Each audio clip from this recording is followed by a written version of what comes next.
from Group 13 will present our assignment. As a cultural manager, we need to develop our skill at collaborating in cross-cultural settings. In this context, a cultural manager should be ready to accept that maybe our management style may not be suitable to subordinates. Assuming that others should always adapt to us is a serious mistake from a leadership perspective. As a cultural manager, we should know there are two types of the cultural environment. First, national culture. Second, Hofstede's framework for assessing cultures. National culture is the values and the attitude shared by individuals from a specific country that shape their behaviors and beliefs about what is important. National culture is determined by mainly two factors that are religious background and ecological factors. Religious background shows that the different religions take different views of work, while ecological factors shows that the environment play a part in the development of cultural characteristics. After that, Hofstede's framework is used to understand the difference in culture across countries. So, as a cultural manager at a branch office in Riyadh, Saudi Arabia, managers should know how to adapt in new culture. A manager needs to be able to think of creative solutions to cultural barriers. Various types of information that we would require to manage the external and global environment as well as organisation culture of the Saudi Arabia office. Dari segi ekonomi, dengan 60% keseluruhan ekspor Malaysia ke Arab Saudi yang terdiri daripada minyak sawit dan produk pertanian berasaskan mesin sawit, mesin peralatan dan komponen, makanan buatan dan elektrik dan produk komputer. Arab Saudi adalah rakan dagangan Timur Tengah kedua terbesar di Malaysia. Lebih 100,000 orang Arab Saudi mengunjungi Malaysia sehingga 2016 dengan perdagangan dua hala mencecah lebih daripada 13.2 bilion ringgit. Saudi Aramco menandatangani kontrak bernilai $7 bilion dengan Petronas pada tahun 2017 untuk kepentingan 50% dalam projek penapisan minyak mega Malaysia di Johor. Sebanyak 7 memorandum persefahaman MOU ditandatangani pada tahun yang sama dalam bidang pembinaan, kerjasama halal dan kemudahan aero angkasa dan haji dengan jumlah keseluruhan. Perbezaan antara Malaysia dan Arab Saudi. Di Malaysia, mereka bekerja pada hari Isnin sehingga Jumaat daripada jam 8 pagi sehingga 5 petang. Mereka akan bekerja selama 48 jam dalam masa seminggu. Pekerja akan diminta bekerja lebih daripada 8 jam tetapi tidak lebih daripada 9 jam dalam satu hari. Manakala Arab Saudi pula, mereka bekerja daripada Ahad sehingga Khamis daripada 8 pagi sehingga 6 petang ataupun 7 pagi sehingga 7 malam. Maksimum mereka bekerja dalam satu minggu adalah 48 jam.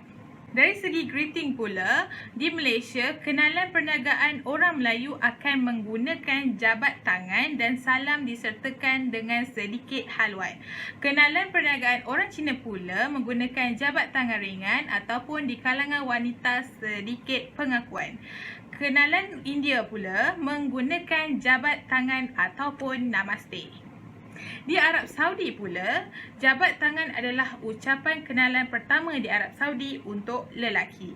Sekiranya anda memberi salam kepada seorang wanita, tunggu sehingga dia menghulurkan tangan terlebih dahulu sebelum anda memberi tangan. Dari segi pengurusan masa, Malaysia, ketepatan masa dan pengurusan masa bukanlah keutamaan tinggi di Malaysia. Manakala di Arab Saudi pula, orang Arab memberikan sedikit nilai pada ketepatan masa secara keseluruhan. Segi pakaian pula, di Malaysia, kedua-dua lelaki dan wanita diharapkan berpakaian formal dan dihargai dengan baik.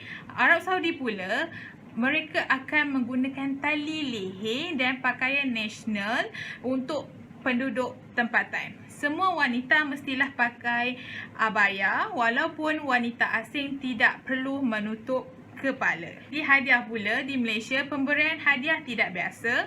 Hadiah kecil dihargai dan kadang-kadang ditukar setelah pertemuan pertama.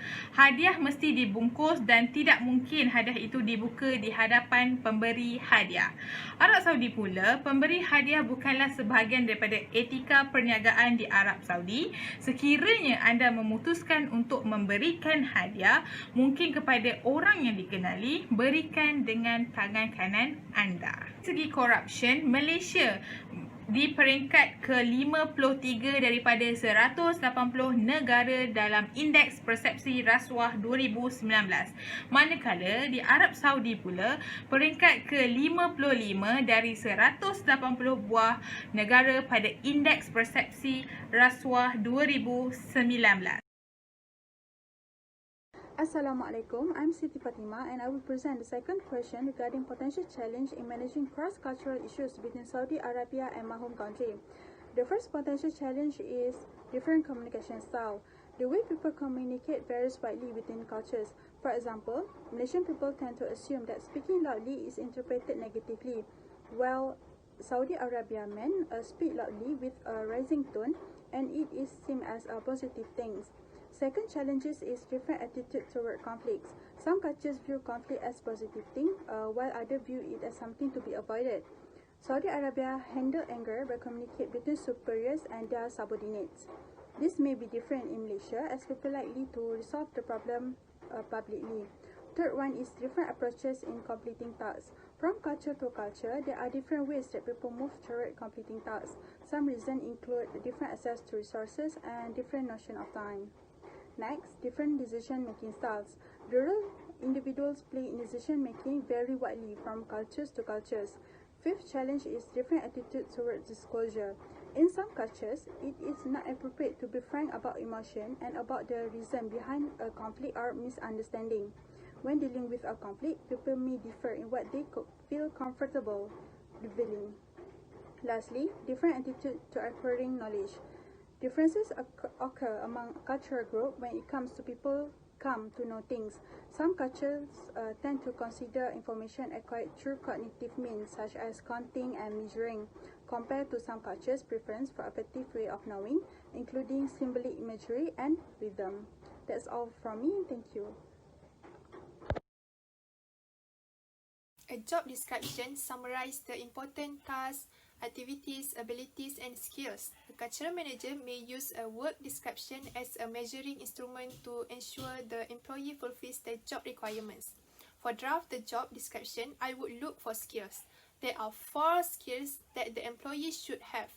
First, communication skills. In a cross-cultural environment where inherent language barriers already exist, the function of communication is very important. Second, the group cohesion and dedication skills. It is because teamwork has so much to do with transparency. Third, interpretation of transparency and ethics. It is important to understand that transparency and ethical activities must always be upheld when using criteria. And last for skill is respect differences. Employees should respect differences to create a common sense of intent without diminishing the individuality of each individual member. I also would look for responsibilities. There are 4 types of responsibilities. First, outline the position's key obligations. Second, highlighting of the position's everyday tasks. Third, specify how the position fits into the organization. And fourth, schedule and coordinate internal and social activities and schedules of the organizations. This all defines the criteria that should be used for employee assessment and development. After that, requirement that I would look for when I draft the job description is exactly that appropriate to the position that is executive. For example, the minimum requirement is a bachelor's degree of business.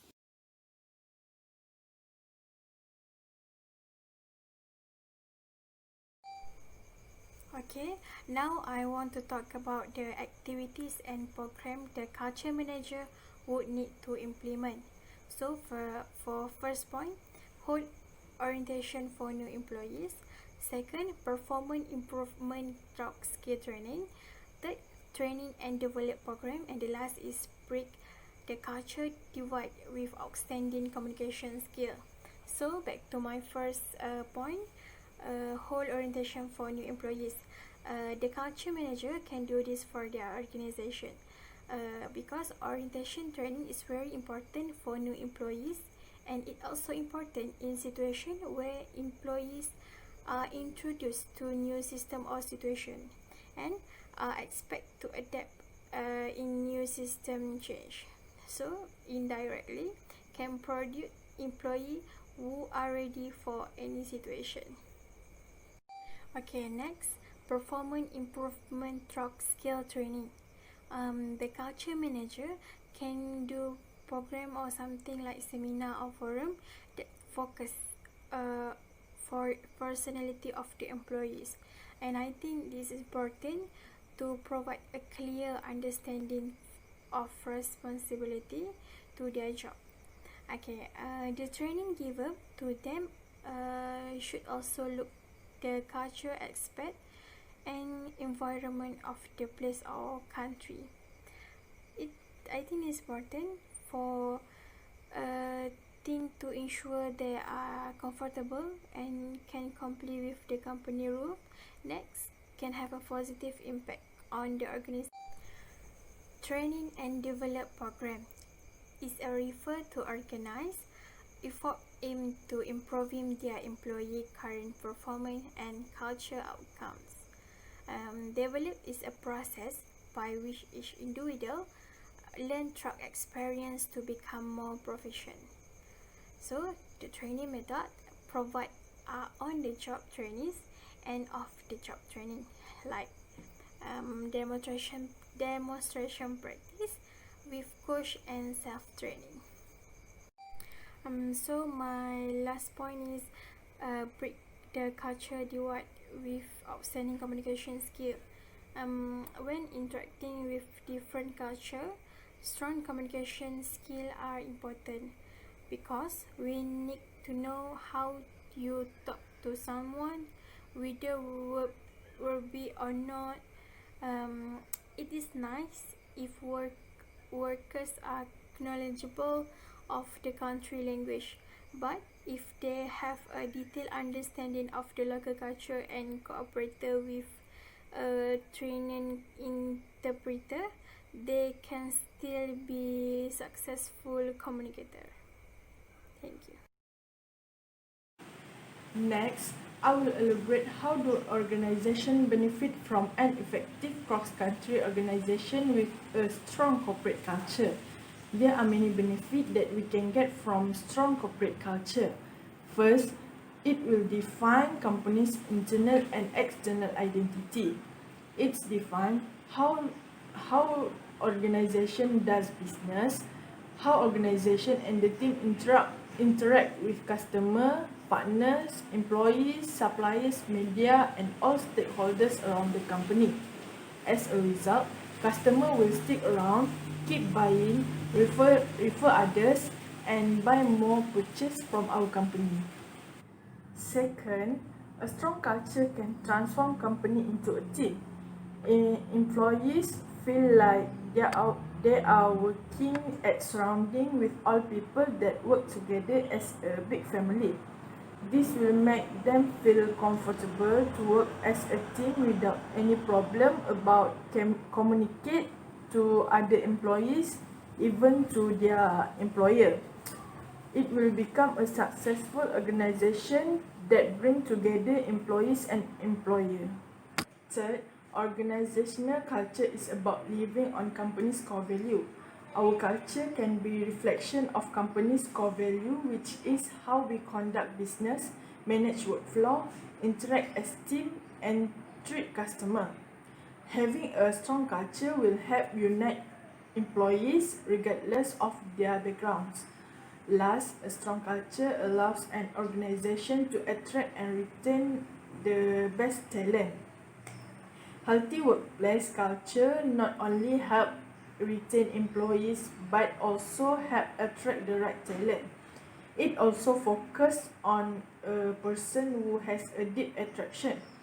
It helps improve engagement, deliver a unique employee experience, and make employees feel more connected. Besides salary, they also look for organizations that will accommodate their personality and lifestyle. In conclusion, one of the important things are time, because of the people from a different culture will have a different perception of time. Most of the countries are monochronic, that they prefer the concept of time to complete one task at one time, especially European countries. But the people in Saudi Arabia are not too care about that. Compared to accomplish the task on time, they are more care about maintaining social relationships. As we know, Saudi Arabia is similar with the Middle East countries, which is Muslim countries. Moreover, the attitude for foreign businessmen in most of the Arabia countries are negative. Therefore, the manager should build a good relationship with the local employees in order to make them work hard and create profit for the company.